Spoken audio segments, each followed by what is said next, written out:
তারা অনেকেই ফেল করছে, যারা সমাজের তুলনায় এরা পাস করছে এবং সমর্থন হয়েছে 2-3 জন, 1 ভোটে 2 ভোটে হারছে অনেকে। এরকমও নির্বাচন আমাদের হয়েছে এবং ওই নির্বাচনে এই যে আমাদের মিজান ভাই নির্বাচন কমিশনার ছিলেন, কিন্তু আসলে নির্বাচন কমিশন থাকার পর উনি আমাদের এখান থেকে চলে গেছে।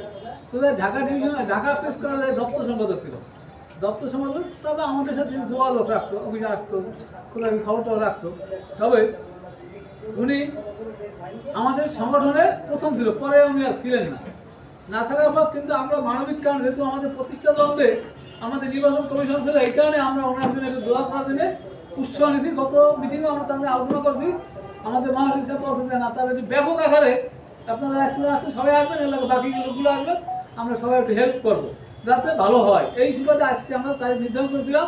এই নির্ধারণ করার পর আজকে তারিখে আমরা যথাসময় আমি কিন্তু দেখা যাইতাম, রাখেন একটু যাইনি। দ্বিতীয় কথা হলো, আমি এই মিটিংয়ে দাওয়াত দিতে যাইয়া আনসারউদ্দিন ভাই আমাদের আগের কমিটিতে, বর্তমান কমিটি আগের কমিটিতে আনসারউদ্দিন ভাই সম্পাদক ছিল, ওনাকে দাওয়াত দিতে গেছে যে ভাই ইসে তো আমার বউ তো ভাই এবার তো আমার ভাই তো আপনার ভাই মারা গেছে, আজ 11 দিন চলে, কী করে আমরা জানি না, সবাই না কেউ জানাতে চাই না। হঠাৎ ডিউটিতে যাইছে, উনি গোলমাল টিভিতে অফিস স্টাফে কাজ করতো, মাঝে মাঝে আওয়ামী লীগ অফিসে বিট করতো। পরে উনি মারা গেছে, বললাম যেহেতু আমাদের সামনে একটা মিটিং আছে, মিটিংয়ে আমরা তার জন্য দোয়া করে দেবো। মানে ঠিক আছে ভাই, আমি পারলে আপনার দিলে বাড়াই দিন, চেষ্টা করবো। গেলে এক পাই আমরা ওনাকে 2 জনের বিদায় মাত্রাত কামনা করি, কারণ মানুষ তো মরণশীল। আজকে আমি আপনাদের মাঝে, কাল দেখবেন আমিও নাই, কারণ আমরা এখন বিদায় মানে পথযাত্রী হিসাবে। হ্যাঁ ভাই,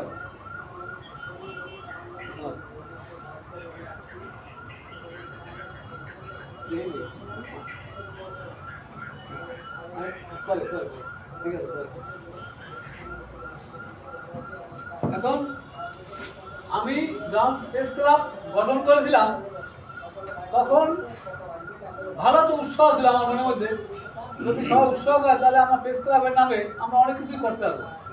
কিন্তু যারা এখানে নির্বাচিত হয় তারা এই পদ নিয়ে ভিজিটিং কার্ড ছাপাইয়া এদিকে আর ফেরে না, বুঝলেন, এটা বিরাট কিছু হয়ে গেছে। কিন্তু আজকে বাস্তব উদাহরণ দিই আমি, আমরা কিন্তু এখানে নেতা তৈরি করে দিই, নেতা কিন্তু তৈরি করে দিই। আপনাদের কিন্তু জায়গা দখল করার কিন্তু দায়িত্ব আপনার, জায়গা কিন্তু আমি দখল করে দিতে না।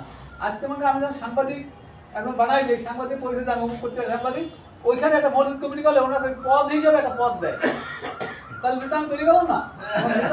জায়গা দখল করার দায়িত্ব আপনাদের। এখন এখান থেকে আমার এখানে একটা মেয়ে আসতো, অনিমা করে না, সে মনে করেন আমার এখানে সাধারণ রিপোর্টার হিসেবে কাজ করবে, তারে আমি মনে করেন স্টার রিপোর্টার, তারপর তার সম্পাদক, আমার ঢাকা ডিভিশনের যুগ্ম সম্পাদক, উপকূলের নির্বাহী সম্পাদক বানাইছি। কিন্তু তাতেও সে তৃপ্তি পায় না, বুঝছেন? তৃপ্তি না পাওয়া এখান থেকে চলে গেছে। আমাদের একটা মামলাও করছিল কোর্টে, মামলা করেছিল, মামলা কিন্তু আমার তারা হারিয়ে গেছে, আমরা জিতছি। জেতার পর মনে করেন আমরা নির্বাচন করলাম। উনি কিন্তু এখান থেকে যাওয়ার পর উনি জিরো হয়ে গেছে, মনে করেন বহু জায়গায় গেছে, কিন্তু এই পদগুলো তার পায় না। কারণ সর্বোচ্চ পদ নির্বাহী সম্পাদক, সেক্রেটারি, সভাপতি, কিছু ভাইটাল পোস্ট পদগুলো সরকার পাওয়া যায় না। উনি একটা জিরো হয়ে গেছে। পরে আমার পাওয়া যায় কান্নাকাটি করতেছে, ভাই আপনি আমাকে আর একটা সুযোগ দেন, আমি তো নিশ্চয় হয়ে গেছি, কোনো জায়গায় আমি সুযোগ দেন, টাকা নষ্ট হয়েছে, আমার সংসারটা হয়ে গেছে, জামাই চলে গেছে, এখন আমি একটা বিয়ে হয়েছি, এরম হয়ে চলে গেছে। এখন এই নিয়ে বিরাট একটা পরে বলে যে আমার একটা সার্টিফিকেট দেন, হ্যাঁ, যে আমি এই পদে ছিলাম, আমি না সার্টিফিকেট আপনার দেওয়া যাবে, আমি দিতে দিচ্ছি। পরে অনেক কান্নাকাটির পর তারে আমি একটা পদ দিয়েছিলাম এই কমিটিতে, উপকূলে আমি দিয়েছিলাম। কিন্তু সে ওখানে বইয়া মোটামুটি একটা দহরম মরম করে চলতেছে, বিরাট একটা ব্যবহার সভা সে করে, কিন্তু অফিসে এখন যোগাযোগ রাখে না। তবে আমি তার আপ করে দিচ্ছি, এখন সে আবার জিরো হয়ে গেছে। আমার শুনতে বলে, ভাই নতুন কমিটি বলে আমার রাখবেন না, আর আপনাকে রাখা হবে না। কারণ কি পদ দেওয়া কিন্তু আমি আর বসি নাই। কথা বলে অনেক মানে দুঃখের কারণ এখানে আজকে মনে করেন যে লোক দুটো মারা গেছে, তাই তো আমি মারা যেতে পারি। আমি যে ব্যবস্থা তৈরি করছি যে একটা লোক মারা গেলে সংগঠনের সদস্য, সাংবাদিক, 4 দিনে আমরা একটু দোয়া করা করে জায়গা তুমি করতে চাও না, বাড়ি করতে চাও না, কিন্তু কিছু দেওয়ার মতো ক্ষমতা আমাদের নাই। একটু দোয়া করে কান্দাকাটি করে দিলে আল্লাহ কাছে চাই যে আল্লাহ তারা ব্যস্ত মজুর করুক, ভালো ছিল তাই, কিন্তু আমরা সেটা করতে পারি না। আস্তে আস্তে আমরা দুর্বল হয়ে যাচ্ছি, এতে অনেকে অফিস আসতে মনে করেন আমি এখানে অনুষ্ঠানটা করলাম, এখানে কিন্তু খরচারও ব্যাপার আছে। খরচা আমাদের প্রেস ক্লাবের কোনো টাকা পয়সা নাই। ঢাকা প্রেস ক্লাবের একটা দুর্নাম আছে, 4 লক্ষ টাকা বলে মারি খাইছে। এই 2 নম্বর আমি দায়িত্ব থেকে আমার এই সংগঠনের কোনো ফান্ডের দরকার নাই, যখন যেটা খরচা হবে তখন সরকারের নগদ টাকা উঠাবো যে ভাই ভাই সেদিন আমরা 300 দিয়েছি, যেটা পারছে 200 300 500 লেখাতে 500 টাকা দিতে, ওই আরো কোনে 500 টাকা দিতে, আরো 200 টাকা দিতে, 300 টাকা দিতে, আমাদের খরচাটা মেকআপ হয়ে গেছে। ওখানে গেছি একজনটা ফুল দিয়েছে 2000 টাকা কিনা, আমাদের একজনে খাওয়াইছে, এই যে একটা মনে করেন আমাদের আনন্দ, এটা তো এই সংগঠন করতে বিদায় আজকে মনে হয় এই সুযোগটা পাইছি, না তো পাইতাম না, পাইতো।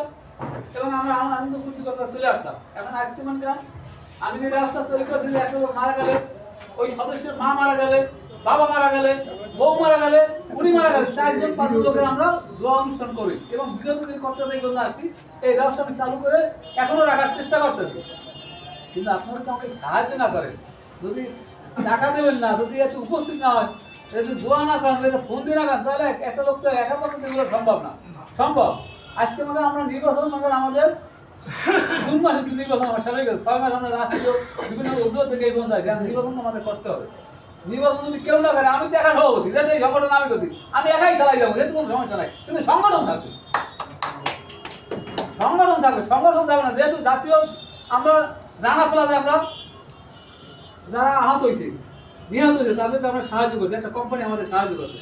আমরা এক লোক বলছি, বলছে ঠিক আছে আপনাদের ব্যানার দেন, আমরা দিচ্ছি। রোহিঙ্গাতে আমরা খাবার দিচ্ছি, রোহিঙ্গা ক্যাম্পে আমরা খাবার দিচ্ছি। তারপর মনে করেন বিভিন্ন জাতীয় অনুষ্ঠানগুলো আমরা করি। আমাদের অনিল বিশ্বাস সাহেব অসুস্থ হয়ে পড়ছে, আমাদের সংগঠন থেকে যদি 5,000 টাকা, আমার পক্ষে যদি 5,000 টাকা, তার 10,000 টাকা হেল্প করছে। আবার মনে করেন বিভিন্ন লোকের যদি কোনো সমস্যা পড়ে আমার কাছে আসলে আমি যতটুকু পারি হেল্প করি, সংগঠনকে বাড়ি করে দেওয়ার মতো নাই। কিন্তু বড় বড় সংগঠনের একটা জিনিস আমি সবাইকে বলতে চাই যে বাঘের লেজ হইয়া বিড়ালের মাথা হয়, তারও মাথা তো মাথায়, বাঘের লেজ হবে পিছনে পড়ে থাকবে, যত বড় সংগঠন পিছনে